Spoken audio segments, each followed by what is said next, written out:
হে যুবক, জীবনে অনেক গুনাহ করেছো, অনেক পাপাচার করেছো, অনর্থক কাজে নিজের জীবনের মূল্যবান সময়গুলোকে নষ্ট করেছো।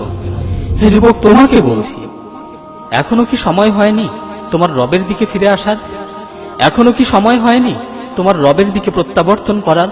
আর কত সময় তুমি গুনায় বিফল হয়ে থাকবে? আর কত সময় তুমি পাপের সমুদ্রে হাবুডুবু খাবে? আর কত সময় তুমি তোমার প্রতিপালক সম্পর্কে উদাসীন হয়ে থাকবে? তোমার প্রতিপালক তোমাকে লক্ষ্য করে বলছেন, ইয়া আইয়ুহাল ইনসানু মা গাররাকা বিরাব্বিকাল কারীম। হে লোক সকল, হে মানুষ, কোন জিনিস তোমাকে তোমার প্রতিপালক সম্পর্কে উদাসীন করে রাখলো? কোন জিনিস তোমাকে তোমার প্রতিপালক সম্পর্কে গাফেল করে রাখলো?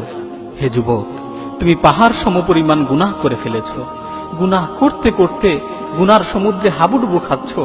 পৃথিবীর এমন কোনো খারাপ কাজ বাদ নেই যেটা তুমি করনি।